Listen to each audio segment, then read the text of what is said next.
सुस्वागतम. लग्नाची बेडी मालिकेच्या आजच्या भागामध्ये आपण पाहणार आहोत की राघव हा सिंधूला बाहेर काढताच सिंधूला बघून राघवला मोठा धक्का बसलेला असतो. सिंधू ही बेशुद्ध असते तेव्हा सावी ओरडतच म्हणते की आई उठ ना. तर विनू लगेचच राघवला म्हणतो की बाबा तुम्ही काहीतरी करा ना. सावी म्हणते की पोलीस काका माझ्या आईला काय झालं ते बघा ना, आणि पटकन पाण्याचा ग्लास घेऊन येते आणि तो राघवच्या हातात देते. तेव्हा राघव त्या ग्लासमधले पाणी सिंधूच्या तोंडावर शिंपडतो आणि सिंधू लगेच शुद्धीवर येते. तेव्हा शुद्धीवर येता सिंधू ही समोर असलेल्या राघवला बघताच सिंधूला मोठा धक्का बसतो. तर राघवसुद्धा सिंधूकडे बघत असतो. त्यानंतर राघवला हे स्वप्न आहे की खरं हेच समजत नसतं आणि सिंधूला बघताच राघव हा सिंधूला म्हणतो की तू खरंच आहेस की मी स्वप्न बघतोय. तर सिंधू ही प्रेमाने राघवकडे बघू लागते. राघव म्हणतो की सिंधू तू जिवंत आहे. तेव्हा सिंधू म्हणते की इतकी वर्ष तुम्ही कुठे होतात. सिंधू म्हणते की तुम्ही मला एकदाही भेटायचा किंवा शोधायचा प्रयत्न का नाही केला. सिंधू म्हणते की मला वाटलं होतं की तुम्ही एकदा मी कुठे आहे, जिवंत आहे की काय करते हे जाणून घेण्याचा तरी प्रयत्न करताल. सिंधू म्हणते की मी तुमची किती वाट बघितली तुम्हाला माहिती आहे का. तर राघव म्हणतो की सिंधू त्या ॲक्सिडेंटमध्ये तू आम्हा सगळ्यांना सोडून गेली होती ना. राघव म्हणतो की मी स्वतः तिथे जाऊन तुझी. तर लगेचच राघव म्हणतो की पण तसं काहीच घडलेलं नाहीये. प्रेमाने राघव हा सिंधूला म्हणतो की देवाने तुला माझ्यासाठी पाठवलंय सिंधू, आणि राघव हा सिंधूला मिठी मारतो. तर सिंधूला सुद्धा खूप आनंद झालेला असतो. राघव म्हणतो की सिंधू तुला भेटून मला काय वाटतं ना हे मी आता शब्दात सांगू शकत नाही. राघव म्हणतो की सिंधू मी तुझ्याशिवाय कसं जगलो ना ते फक्त मला माहीत आहे, कारण मी फक्त नावाला जगत होतो सिंधू. आतमधून मी पूर्णपणे संपलो होतो सिंधू, पण आता नाही. आता मी तुम्हाला सोडून कुठेही जाणार नाही, असे आता राघव हा सिंधूला सांगत असतो.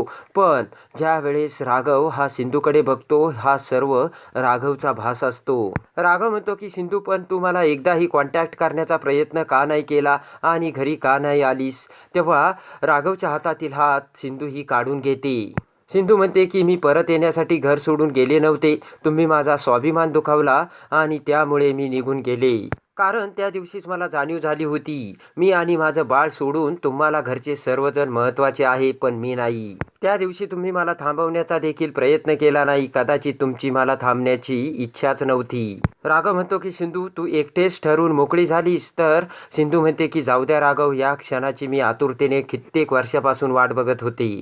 तर सिंधू म्हणते की आता वाद नको. तेव्हा राघव म्हणतो की तुझं बरोबर आहे सिंधू, आणि आता तू मला प्रॉमिस कर तू मला आयुष्यात सोडून कधीही कुठेही जाणार नाहीयेस. आणि असे म्हणता क्षणीच राघव हा सिंधूकडे बघत भानावर येतो. तेव्हा सिंधू आणि राघव फक्त एकमेकांकडे बघत असतात.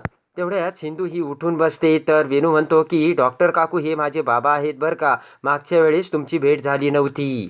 बरं झालं आम्ही वेळेवर आलो. विनू म्हणतो की ते बॅड अँकल तुम्हाला त्रास देते होते ना. तर रागाने राघव हा विनूला आपल्या जवळ घेतो आणि तेथून जाऊ लागतो.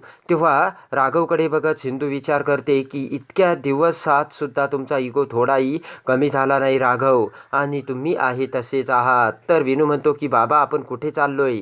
तर विनू म्हणतो की मला सावीबरोबर बोलायचं, थांबा ना बाबा. तर राघव हा विनूला कडेवर घेऊन तेथून जाऊ लागतो. तर सावी म्हणते पोलीस काका थांबा ना, पण राघव काही थांबायला तयार नसतो. सिंधू म्हणते की यांनी जर पुन्हा पाठीमागे वळून बघितलं नाही तर यांच्या आयुष्यात माझं महत्त्व शून्य आहे. तर सावी म्हणते की पोलीस काका थांबा ना, आई सांग ना त्यांना थांबायला. तर राघव हा थपकत पाठीमागे सिंधूकडे बघतो. तर राघव बाहेर निघून जातो. तेव्हा तुमच्या आयुष्यात माझं काहीच महत्त्व नाहीये हे मला आता कळलंय, असं आता सिंधू राघवकडे बघत विचार करते. तर आता सिंधू सावीला घेऊन त्या रूमच्या बाहेर येते. तर विनू हा राघवच्या हातातील हात काढून सावीकडे जाण्याचा प्रयत्न करू लागतो. तर सावी सिंधूचा हात आपल्या हातातून काढून घेऊ लागते आणि दोन्हीही एकमेकांना ओढू लागतात. तर राघव हा पुन्हा सिंधूकडे बघतो आणि विनूला घेऊन त्याला त्याच्या गाडीत बसवतो. इकडे आता रत्नपारख्यांच्या घरी सर्वजण राघव हा येण्याची वाटच बघत असतात. तर मधू म्हणते की मामी तुम्ही सर्वजण जेवून घेता का, राघवला अजून किती वेळ लागणार आहे आपल्याला माहीत नाही, आणि मामी तुम्हाला गोळ्याही घ्यायच्यात.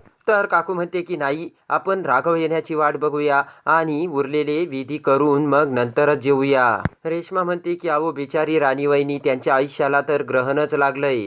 त्यांच्या आयुष्यात सुख पुढे येऊन उभं राहतंय आणि नंतर काहीतरी हुलकावणी देऊन निघून जातं.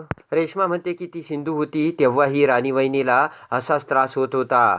तेवढ्यात राजेश्री म्हणते की सासूसारखं बोलायची काही गरज नाही रेश्मा तुझी. सिंधू आहे का आता इथे? तर रेश्मा म्हणते की तिचं नाव घेतल्यावर तुम्हाला काय एवढा त्रास होतो? तेव्हा राजेश्री म्हणते की मला तिची आठवण काढली की चीड येते. राजेश्री म्हणते की मी जीवापाड प्रेम करून तिला मुलगी मानलं होतं, पण तिने काय केलं तुम्हा सर्वांनाच माहीत आहे. आणि राघवने तिच्यासाठी किती यातना भोगल्यात याची आपण प्रचिती पूर्ण डोळ्यांनी घेतली. तो कसाबसा सावरलाय आणि आज माझा मुलगा नवीन आयुष्याला सुरुवात करतोय. राजेश्री म्हणते की त्या मुलीचं नाव माझ्यासमोर अजिबात नकोय, कळलंय का रेश्मा?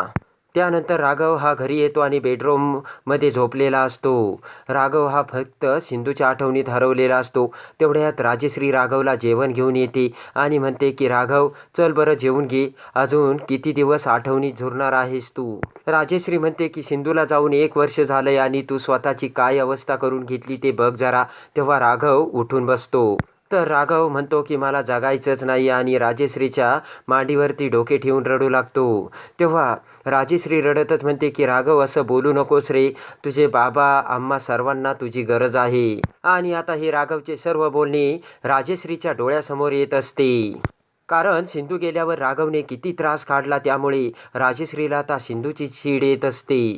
तर इकडे राघव रागाने विनूला त्याच्या गाडीत बसवून राघव हा भरधाव वेगाने गाडी चालवू लागतो. तेव्हा विनू म्हणतो की बाबा तुम्ही तिथून असे निघून का आलात, काय झालंय मला सांगा ना. तर राघव काही एक बोलायला तयार नसतो. विनू म्हणतो की बाबा प्लीज सांगा ना तुम्ही असे का वागतात. तेव्हा राग येऊन राघव हा विनूला म्हणतो की गप्प बस. तेव्हा राघव हा गाडी थांबवतो आणि भानावर येतो.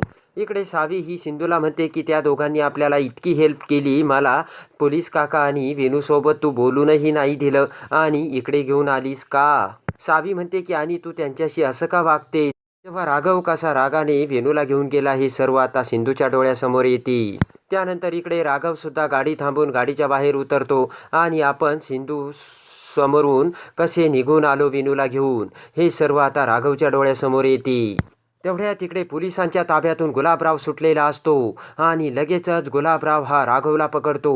राघववरती गुलाबरावने बंदूक धरलेली असते. त्यानंतर आता सिंधू ही सावीला घेऊन तेथून जाऊ लागते, पण समोरच गुलाबरावने राघवला धरलेले असल्यामुळे सिंधूला मोठा धक्का बसतो आणि सिंधू लगेचच पुढे येत गुलाबरावला म्हणते की त्यांना काही करू नको, हवं तर तू मला मार.